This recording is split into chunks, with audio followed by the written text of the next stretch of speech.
I'm Francis Dearnley, and this is Ukraine, the latest. Today, we reveal new details of the proposed American-Russian peace plan, one that would not only drastically shrink the Ukrainian army and force Kyiv to surrender vast areas of critical territory, but ban it from ever joining NATO and even see Moscow invited back into the G7 with its frozen assets returned.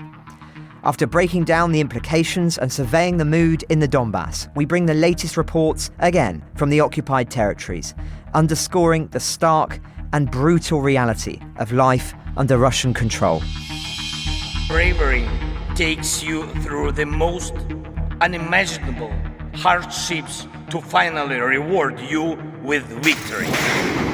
Russia does not want peace. Erstens, wir verteidigen mit unserer Hilfe für die Ukraine auch unsere Freiheit und unsere europäischen Werte. If I'm president, I will have that war settled in one day, 24 hours. We are with you, not just today or tomorrow, but for 100 years. Nous ne pouvons pas, comme Européens, laisser gagner la Russie en Ukraine. Nobody is going to break us. We're strong. We're Ukrainians. It's Friday, the 21st of November, 3 years and 272 days since the full-scale invasion began. And today, I'm joined by the Telegraph's Associate Editor for Defence, Dominic Nicholls, Dr. Jade McGlynn of King's College London, and freelance journalist Anna Conkling. But first, the major political developments of the past 24 hours. Today is Dignity and Freedom Day in Ukraine, commemorating the start of the Orange Revolution of 2004 and the Revolution of Dignity of 2013, when millions of Ukrainians risked their lives to take to protests to defend the right of their people to determine their own future. The principles that underscored that future are in jeopardy, not just from the Russians, but from Ukraine's former and current allies today, as yet more details emerge of the 28-point plan drawn up by American and Russian officials in secret in recent weeks. Further to what we revealed yesterday, and if you missed it, I'd recommend listening back, Russia would also be freed from Western sanctions, rejoin the G7, and take back the majority of its frozen assets. That's further to the hamstring of Ukraine militarily by halving the size of its army, banning the country from owning long-range missiles, and shutting down its most effective fighting units as the price for peace. Plus the fact Putin would walk away with full ownership over the Donbas regions of Donetsk and Luhansk, which he doesn't currently control, of course, as well as international recognition of his long-term occupation of Crimea.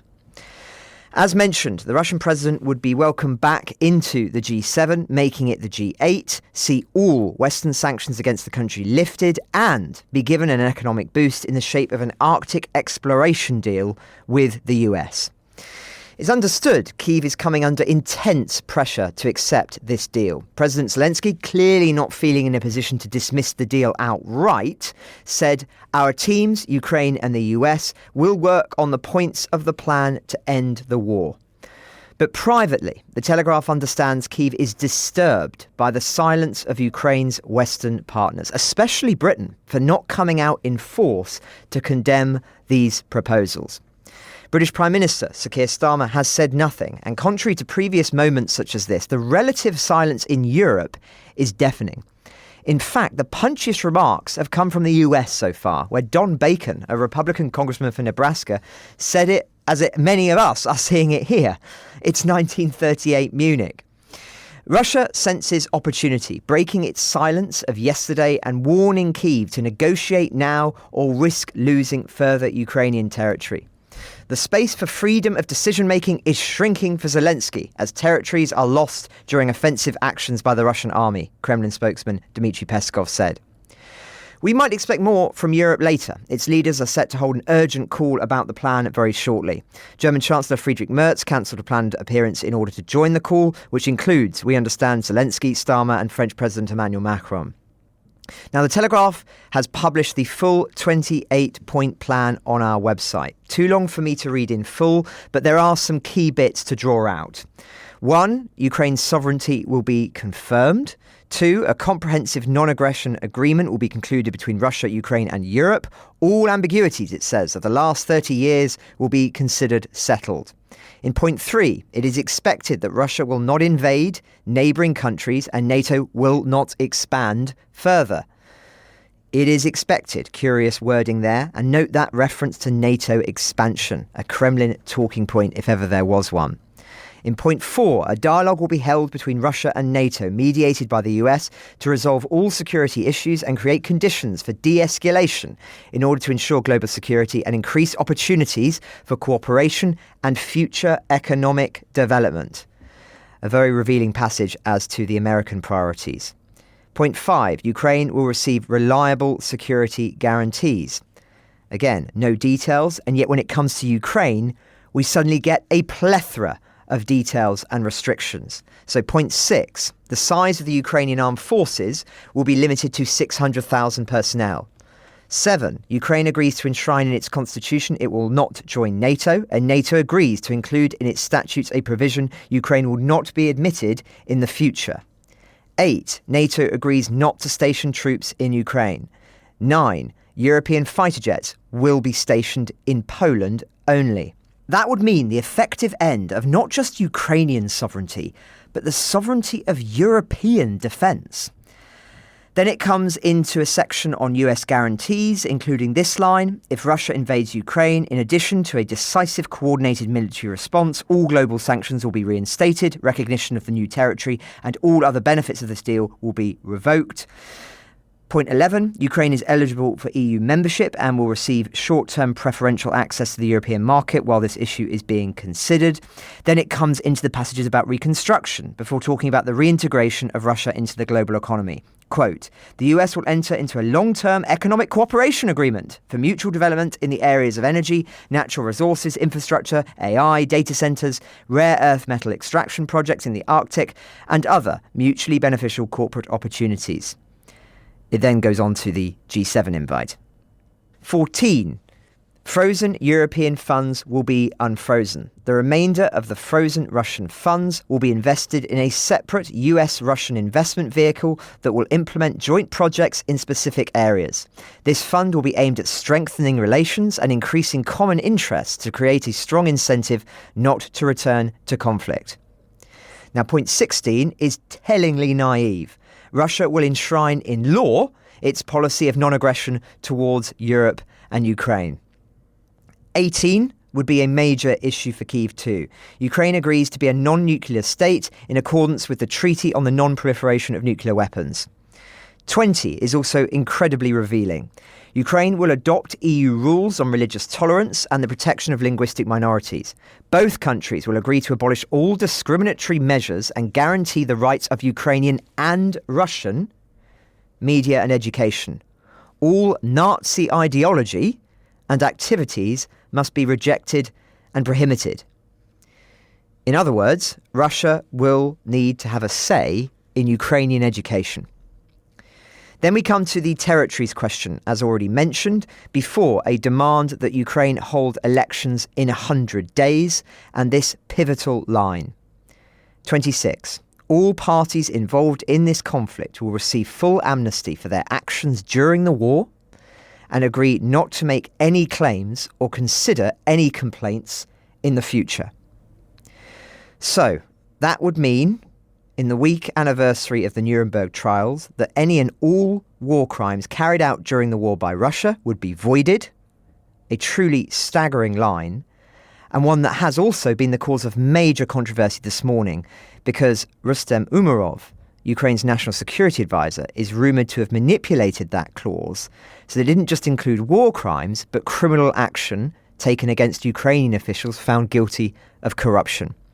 He's since denied that, but it's led to very uncomfortable questions this morning of him and of Zelensky's most senior officials. Now, Dom, lots to unpack there. I've got more thoughts on this in a bit, as I'm sure many of you at home do as well. But what jumped out at you? Well, thanks, Francis. So, I mean, it looks to me, those points you've written there and the others that I've seen, the ones that you didn't mention, it looks like this was a mash-up between a businessman from the US side and a Kremlin official, because it's all kind of business and deals and joint investments, this, that and the other, Arctic, G8, so on and so forth, and then all the Russian lines about, I mean, crikey, all Nazi ideology and activities must be rejected and prohibited. The Americans wouldn't have come up with that. So this does seem to be two completely different people from the business sector and from the Kremlin. So it is a total mishmash. It needs to be rejected, but it's the manner of that rejection which I think is the focus now. President Zelensky in Ukraine, more broadly, the officials there have been very wise, I think, if I could offer that view. They've treated it very carefully. They've treated it as the sort of kryptonite that it is. So don't kick it out, don't lambast it immediately and obviously, and point out the huge flaws. But give it a cautious welcome. It's a grounds for moving forward. Basically, every Russian line that they came out with after Trump demands a ceasefire, Ukraine says, yes, we'll agree to a ceasefire. Everything Russia says after that, well, of course, we want a ceasefire and these are grounds for future development. That's what Ukraine needs to do now. Your point that I would imagine, I don't know, but I imagine Kyiv is absolutely disturbed by the silence of Ukraine's Western partners. This is the time for Europe to step up. God, how many times have we said that? But what I mean is that this is absolutely playing to Europe's strength, because what do European politicians do brilliantly?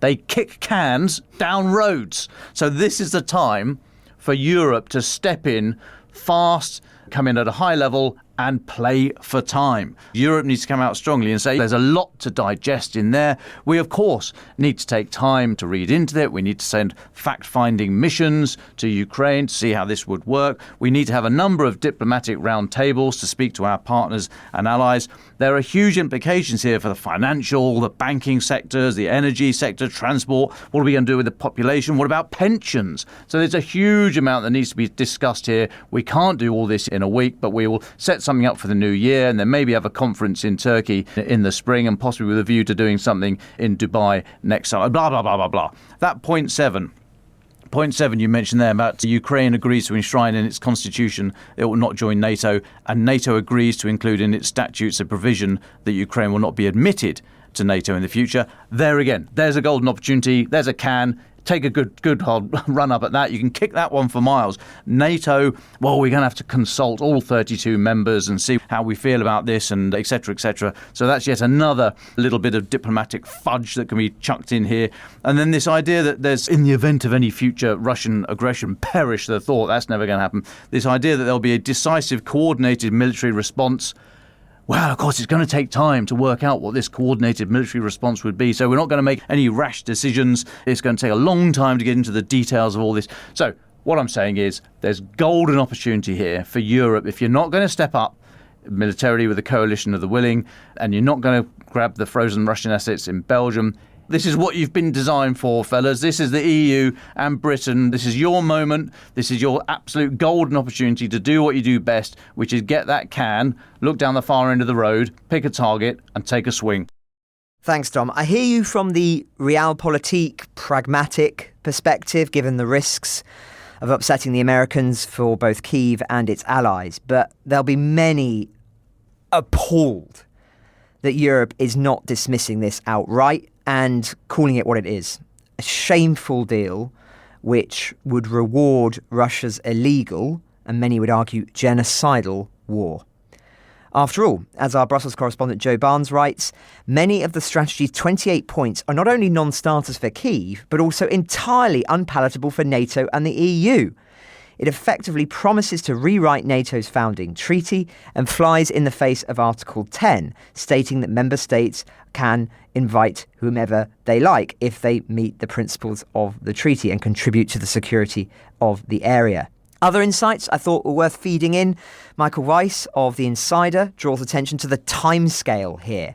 There are rumours the White House is pressuring Kyiv to agree to this by Thanksgiving. That's 6 days' time. And he writes, this is the sort of thing you ask if you actively want to sink a diplomatic proposal, not be taken seriously.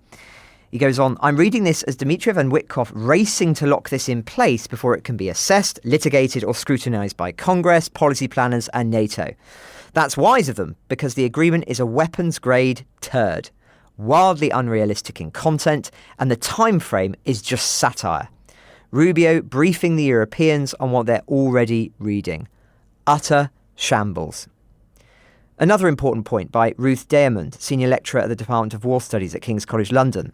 She underscores how ludicrous the G8 provision is because, quote, it shows how much Russia and the Trump administration think they have the power to compel states that aren't parties to the conflict to sign up to things they have no interest in agreeing to.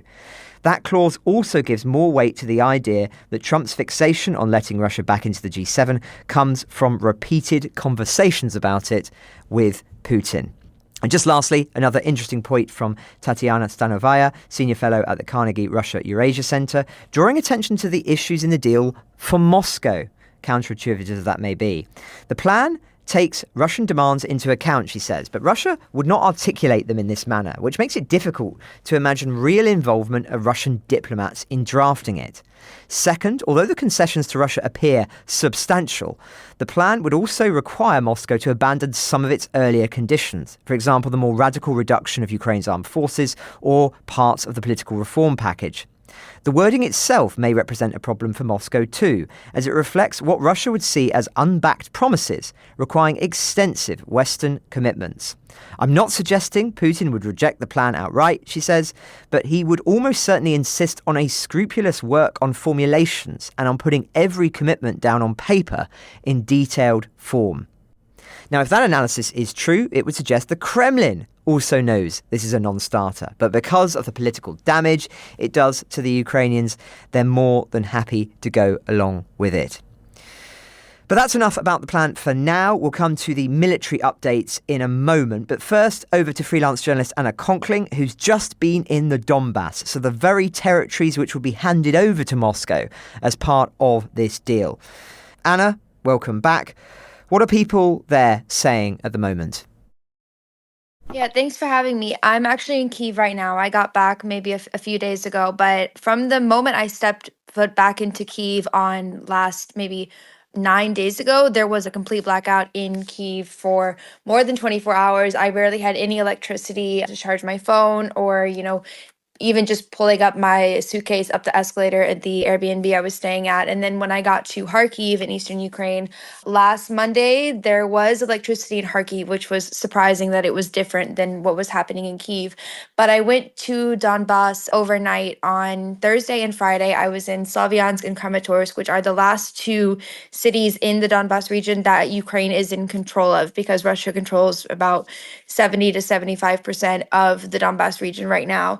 And when I got to Slavyansk, to begin with, there was electricity. I could hear explosions in the distance, but that's not very uncommon for the situation that's happening in all of Donbas right now.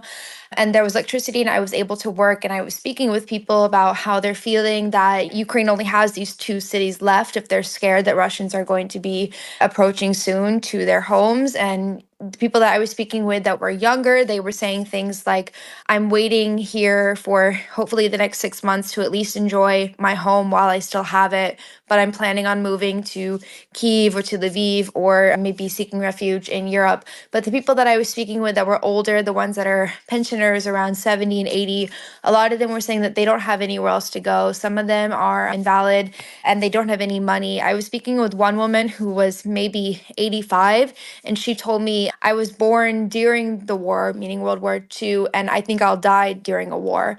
So she was speaking about how she had come from a place that is now under occupation, and she had been living in Slavyansk for about 3 years now, and she was crying because she was saying, I'm afraid, I don't know where to go.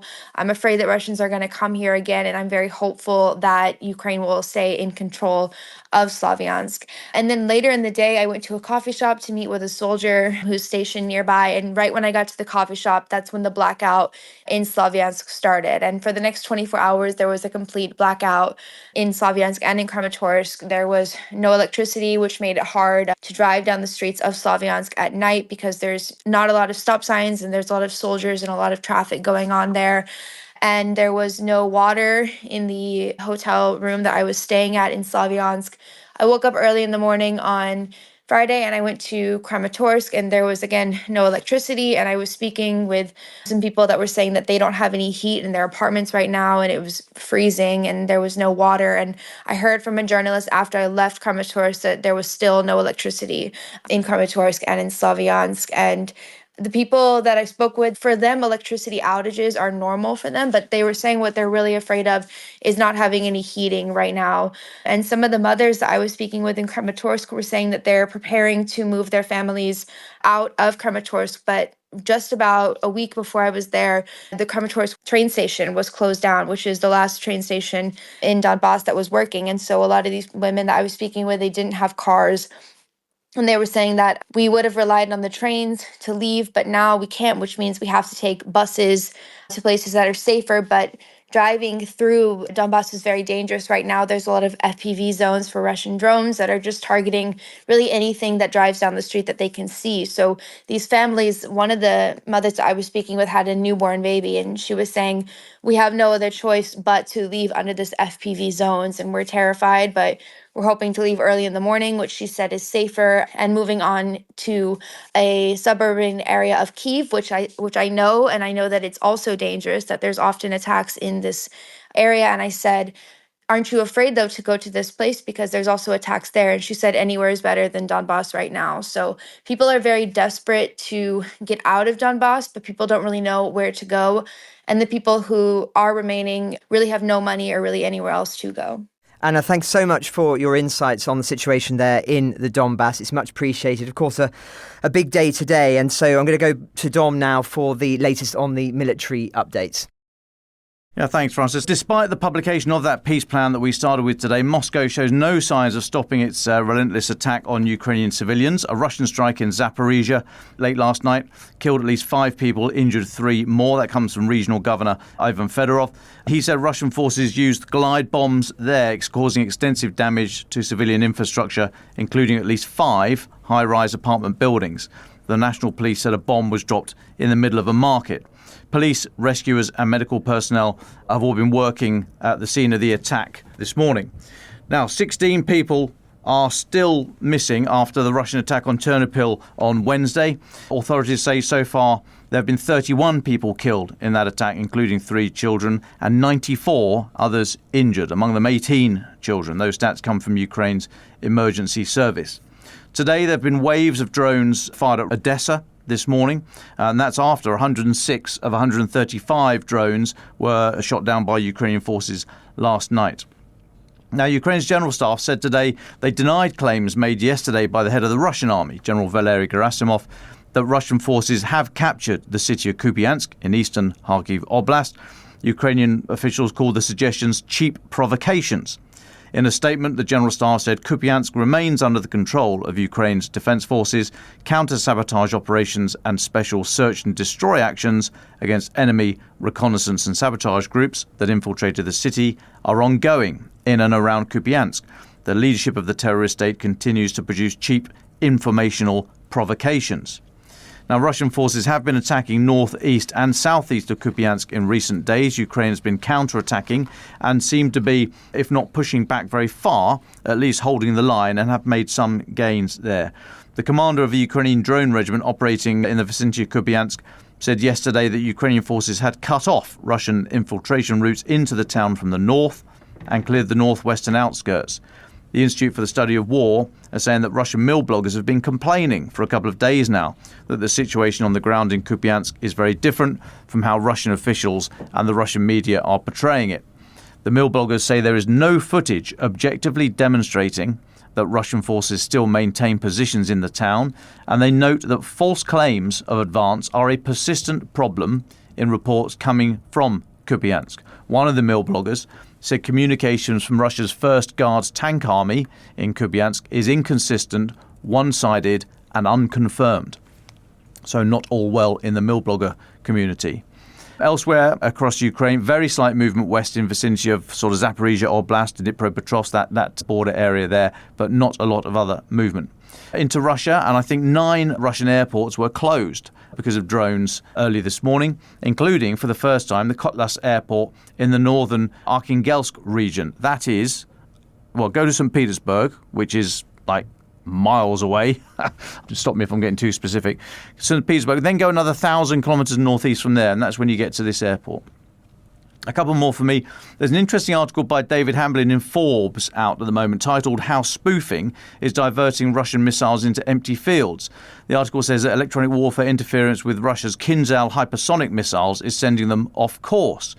David says that while Ukraine has had some success downing Kinzhals with Patriot missiles, recent modifications have helped them evade interceptors. There was that stat, you'll remember, from the Financial Times that said the intercept rate had dropped from about 37% in August to just 6% in September. Kinzhals, big missiles launched from specially modified MiG-31K fighter jets. Like intercontinental ballistic missiles, they have inertial navigation system. That's a set of accelerometers which track the missile's position by calculating how far it's travelled, in what direction, what speed, all that kind of stuff. A bit like when I blindfold Francis and make him play Grandma's footsteps around the office to find his tofu burger that I've hidden. Anyway, INS, it drifts, so it can be very accurate, but over a long distance, it is not. That's not a problem if you're carrying a nuclear warhead. It's a big problem with conventional explosives. So most big missiles have INS and also some form of satellite navigation. We are familiar, most of us, with the American GPS system. Russia has its own GLONASS satellite constellation. Now, unlike inertial navigation cannot be tampered with. Satellite navigation can. It can be confused by external signals, and this article says that's what Ukraine has been doing. They've been transmitting a digital version of a patriotic Ukrainian anthem as a fake signal to confuse the missile, either just by blitzing the satellite signal to make a load of nonsense, or make the missile switch it off and go back to the less accurate inertial navigation system. Now, David says this anthem is purely for style, as any random data will do, and as Russia only produces, we think, 10 to 15 Kinzhals a month, the 21 Ukraine says they've spoofed so far to go off course is a big deal. Now, they will probably develop a workaround eventually, but for now, as the article says, while Putin once described the Kinzhal as an ideal weapon to beat all Western defences, it's currently ploughing into farmland in not insignificant numbers to the sound of a Ukrainian anthem at the cost of many millions of wasted rubles. We'll put a link in the episode notes. And the last one for me, France, is a little bit domestic, but important, I think, and breaking just in the last few minutes. The Reform UK Party's former leader in Wales has just been jailed for 10.5 years for taking bribes to make statements in favour of Russia while he was a member of the European Parliament.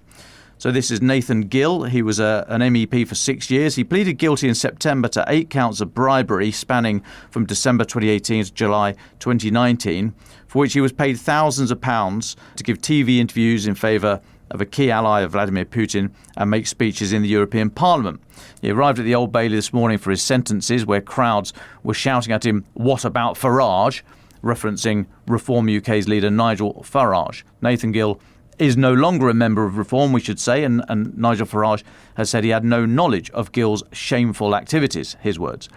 Police say there is no evidence that the Reform leader, as in Nigel Farage, was aware of Nathan Gill's criminality. Nonetheless, the trial is very awkward for Mr Farage, who's long been accused of being sympathetic to Putin. Expansion.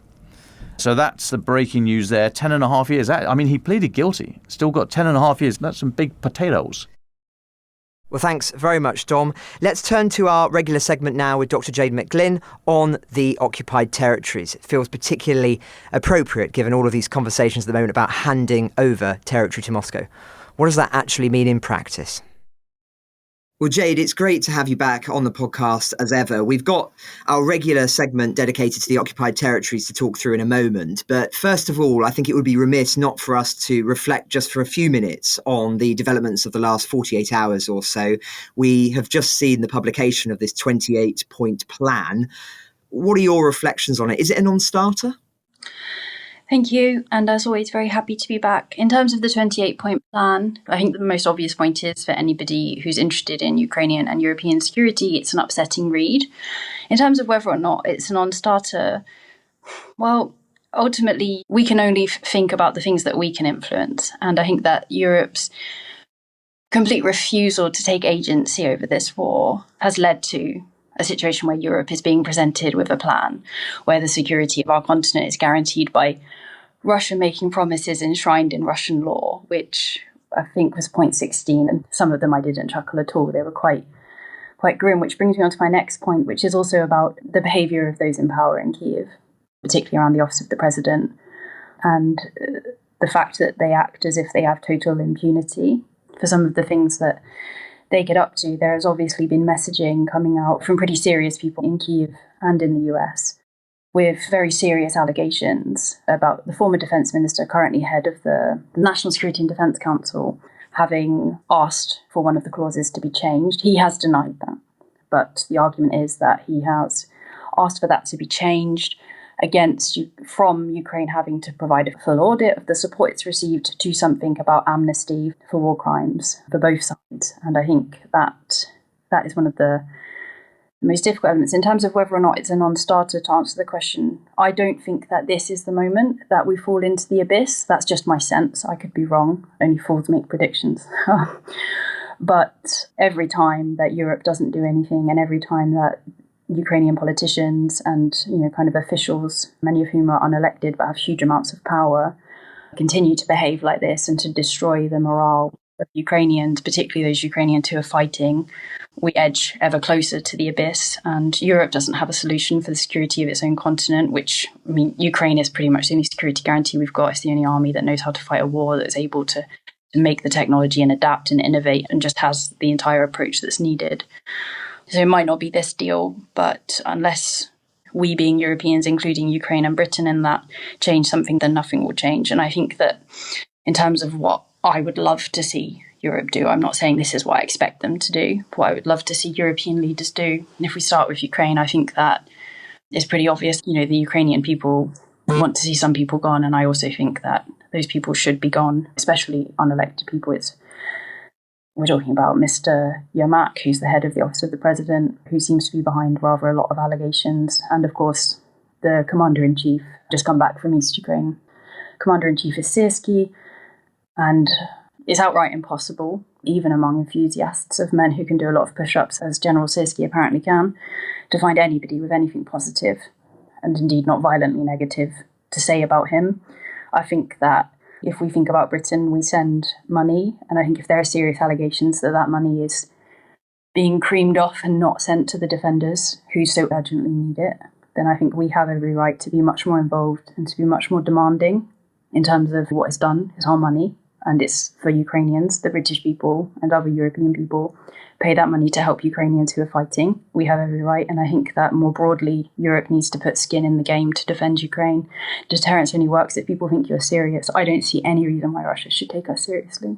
And then on a final point, because I know that some people who are very sincerely pro-Ukrainian will probably find some of these comments disagreeable, I would just say that the same people who are fighting Russia are the same people who have always fought the corruption and the stealing and this kind of Soviet inheritance in Ukraine, and that defending corrupt people does not help the soldiers, but quite the opposite. Well, thank you, Jade, for your candid thoughts. It does feel like Europe is waiting for an acute crisis, perhaps, to then feel that it is given by events the political agency to then do something more radical. But I think you speak to the real danger here, which is that time is running out, and you may not actually have the opportunity and the flexibility that you have now when that eventual crisis or cataclysm comes. And we need some far, far bolder action before certain options are taken off the table. And the options you might be left with are extremely serious and are what you've been trying to avoid all along. Exactly. And we've been here so many more times. It feels like nobody's capable of kind of just applying basic history. I think there's another point here as well, actually. Putin went on TV last night talking about how the goals of the so-called special military operation, obviously their weird euphemism for their full-scale war, need to be fulfilled. I don't actually see that this 28-point plan is enough for Putin. So we may again be saved by Russian hubris, and God knows it's becoming our most reliable ally. But it will, again, only be temporary as we edge ever further and further closer to the abyss. And it seems to me sometimes that's what so many in Europe are waiting for. Everybody's playing a game of fantasy ceasefire. What about this? What about that? Russia's not interested in a ceasefire on any conditions that would be acceptable to the vast majority of Ukrainians. Ukrainians very much are interested in a ceasefire. And indeed, I think we could say need one, but a fair one, a reasonable one. And instead of that, perhaps these leaders should have been thinking about what happens in a worst-case scenario. We've seen what happens in the occupied territories. There are 1.5 million children there being militarized. We've seen the forced mobilization, really shocking figures, particularly in those areas they've occupied for a long time. And over centuries, Ukrainians have fought alongside Russia. And if there's one thing more terrifying than fighting Russia, sure to God, it must be fighting Ukraine and Russia. And I don't say this as any comment on Ukrainian patriotism. That's just what happens when imperial countries colonize and take over and occupy and brainwash the children of another country. That's just what happens. That's not a comment on any nation's kind of character, etc., etc.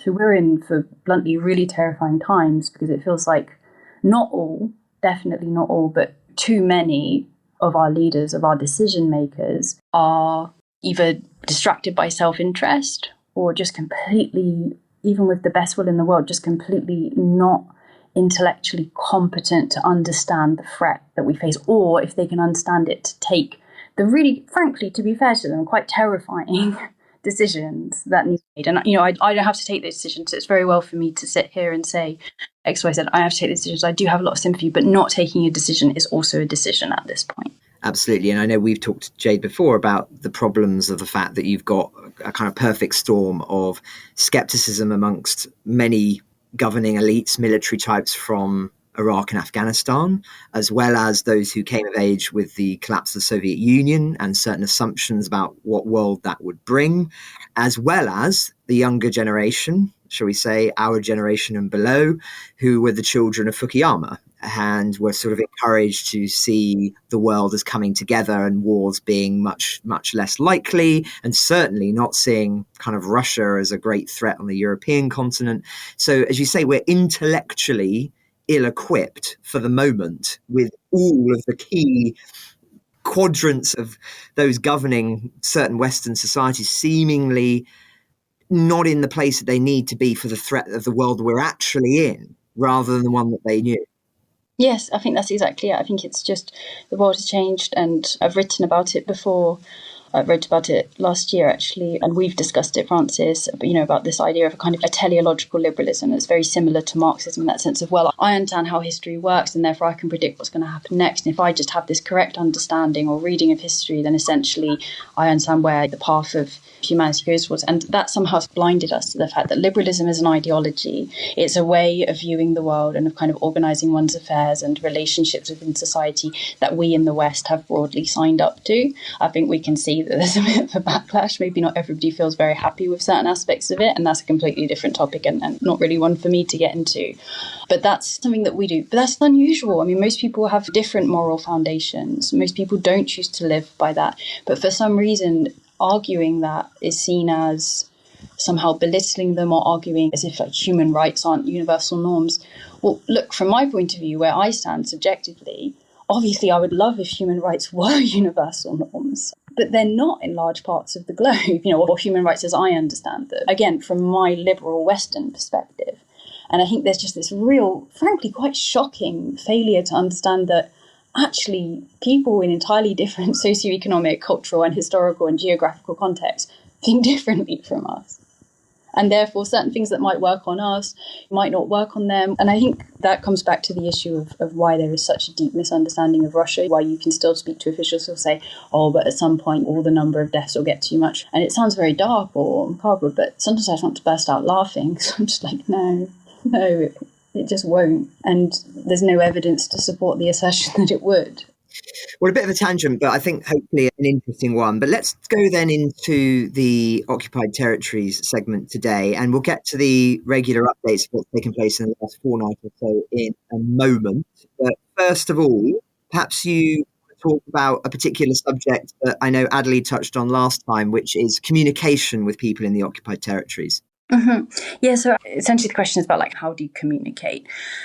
And I think if you're asking how do you communicate from the sense of what is a safe way of communicating, then I think the answer has to be like pretty short. Nothing is fully safe in terms of communicating with people under occupation. If someone's in the territory that's occupied, what you choose and how you use it, that can change the probability of detection, but you can't fully guard yourself against the possibility of detection.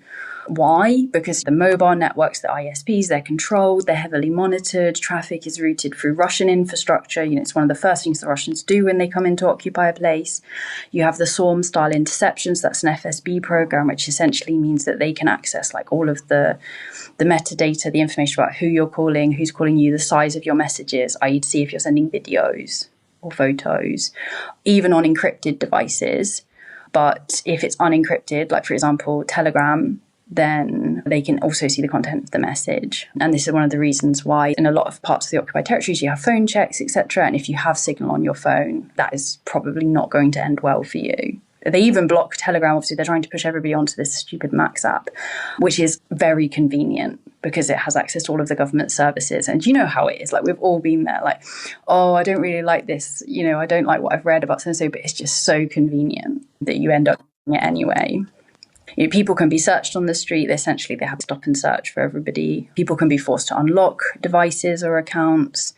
Telegram channels, chats, even deleted messages are used. Not just they can be used, but they are used in criminal cases. And there are so many documented cases where Telegram activity has led directly to long prison terms. And I mean, as you know, it's quite difficult to document the crimes that happen in the occupied territory. So among the undocumented cases, there must just be so many. There are also particular networks, for example, the Smersh, so it means, it's a Soviet term meaning deaf to spies.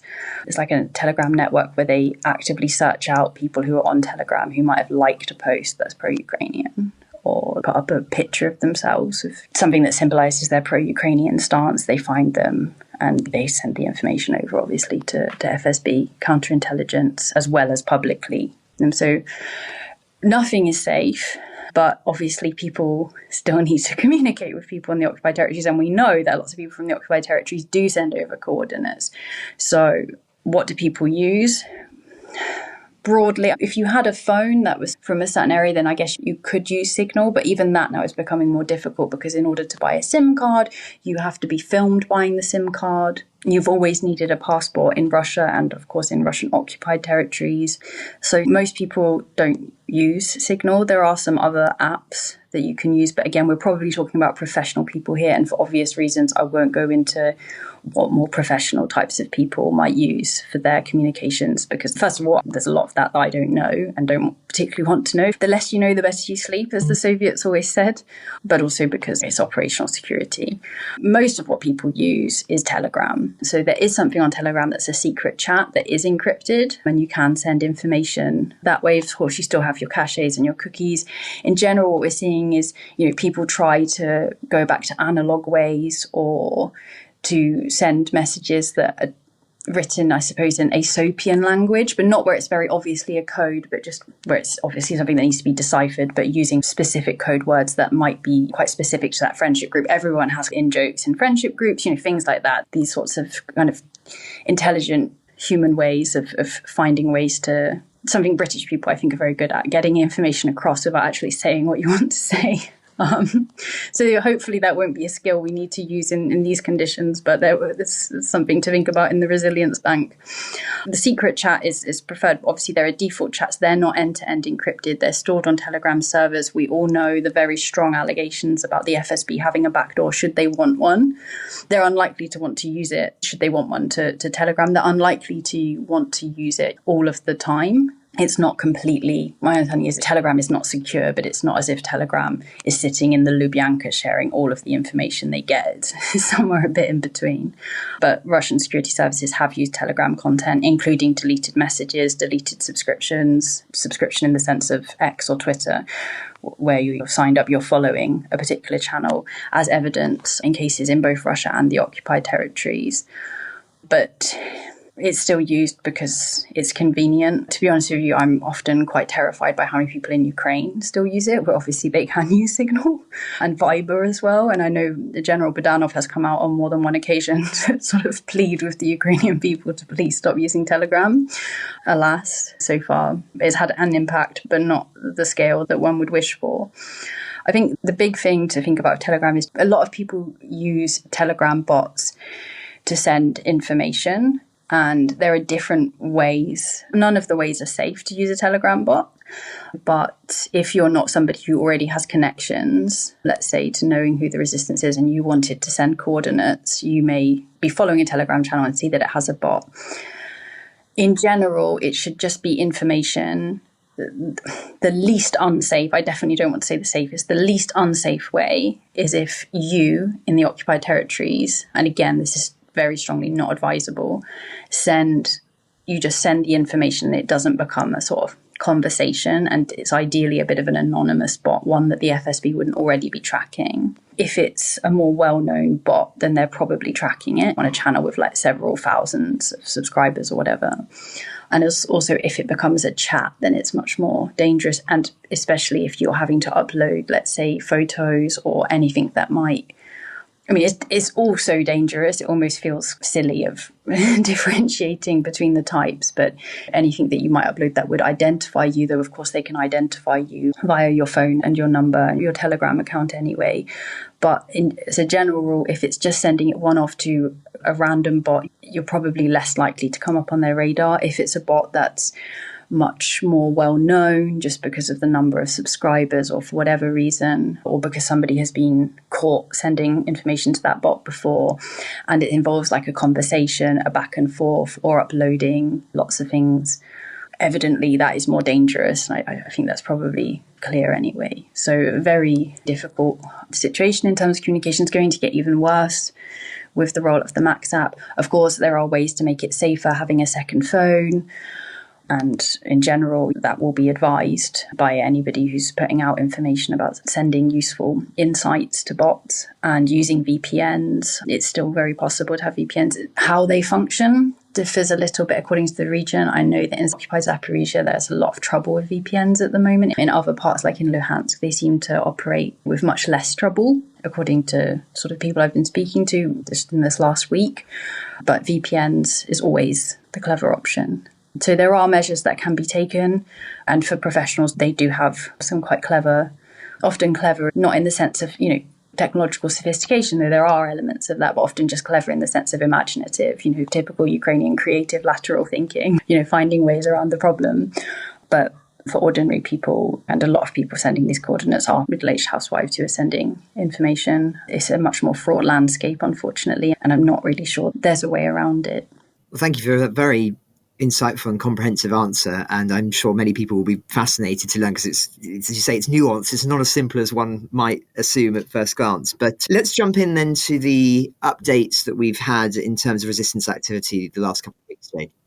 So first of all, as always, thanks to Ilya for compiling and looking through the different elements, and as always, just a reminder that this is data that we try to check, but just to always be a bit cautious of the data. It provides us with a snapshot. It's certainly not comprehensive. I've been writing an update to my CSIS Crossing Thresholds Resistance report, and as a result was doing various interviews, and the general figure is about 20% of information around resistance comes out publicly.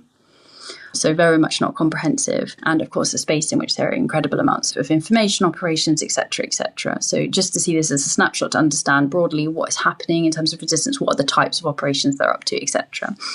So between the 6th and the 19th of November this year, 2025, there were 18 operations that are confirmed in our sense of the word.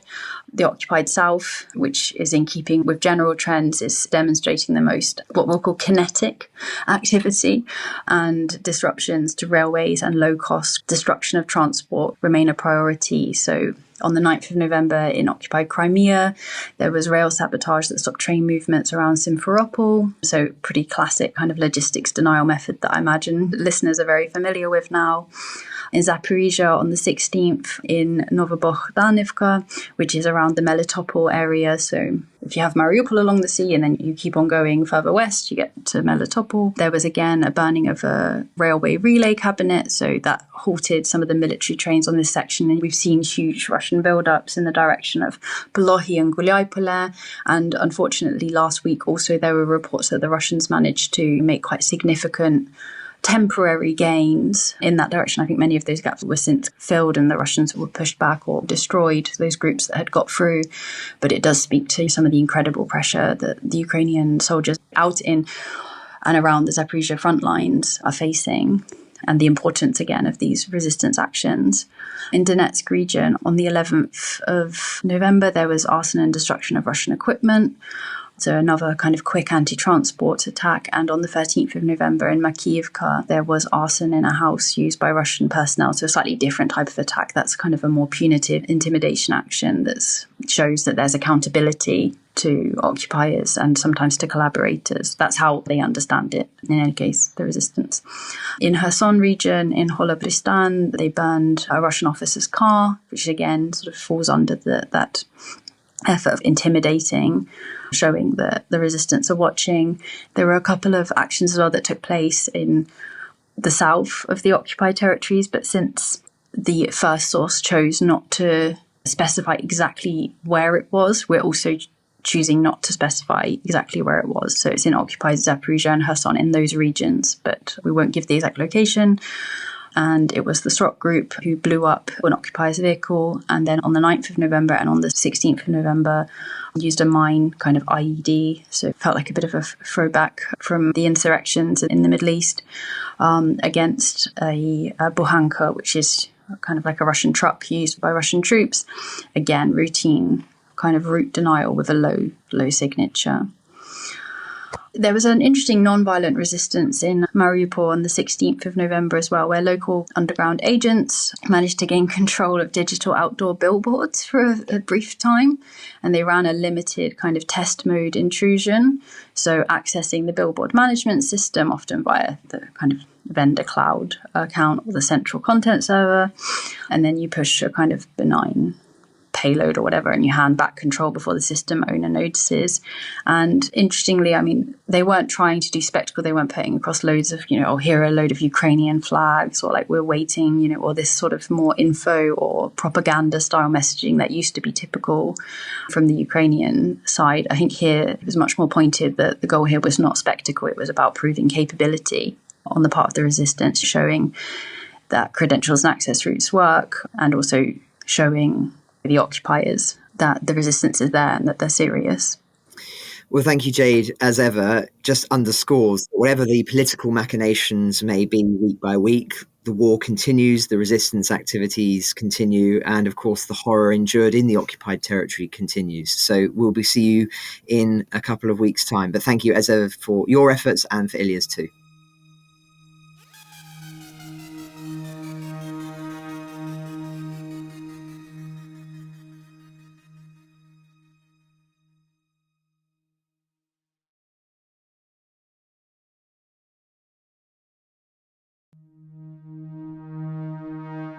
Let's go to final thoughts now then.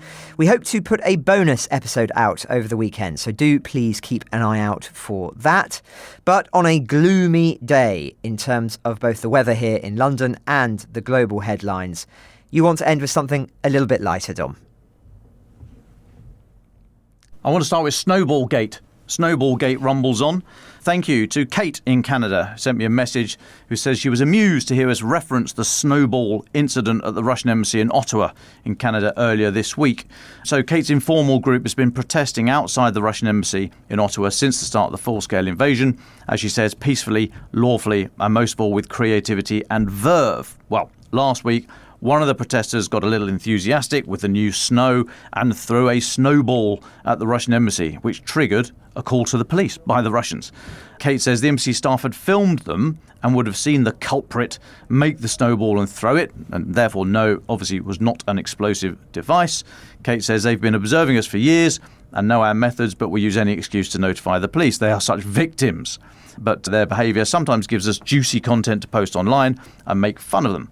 We try our best to behave because of our good relationship with local law enforcement, and we don't want to take the police away from more important concerns. Well, as I said, thank you, Kate. Very interested to hear about Snowballgate. Far be it from me to encourage behaviour that makes fun of Russian officials. But if you do, please send us the footage. They just can't do humour or irony. I love it. Ukraine the Latest is an original podcast from The Telegraph, created by David Nicholls. To support our work and stay on top of all of our Ukraine news, analysis and dispatches from the ground, please subscribe to The Telegraph. You can get 1 month free, then 2 months for just £1 at www.telegraph.co.uk/Ukraine the Latest. Deploying cutting-edge technology, we also release Ukrainian and Russian versions of this podcast. These translations retain our voices and delivery so that it can reach listeners in every region of Ukraine and those parts of Eastern Europe where Russian is still widely spoken. Links to those can be found in the podcast description to this episode. You can also now sign up to the new Ukraine the Latest weekly newsletter. Each week, Dom, Nicholls and I answer your questions, provide recommended reading, and give exclusive analysis and behind-the-scenes insights.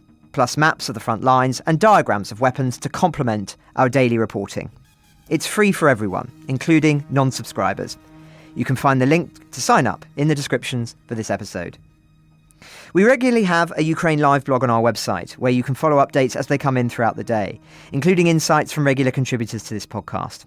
We also do the same for other breaking international stories. If you appreciate our work, please consider following Ukraine the Latest on your preferred podcast app and leave us a review, as it really helps others find the show. Please also share it with those who may not be aware we exist. You can listen to this conversation live at 1 p.m. London time each weekday on X Spaces. Follow The Telegraph so that you don't miss it. You can also get in touch directly to ask questions or give comments by emailing ukrainepod@telegraph.co.uk. We continue to read every message. You can also contact us directly on X. You'll find our handles in the description for this episode. As ever, we're especially interested to hear where you're listening from around the world. Ukraine the Latest was today produced by Rachel Porter. Executive producers are Francis Dearnley, Louisa Wells, and David Knowles. My name is David Knowles. Thank you all for listening. Goodbye.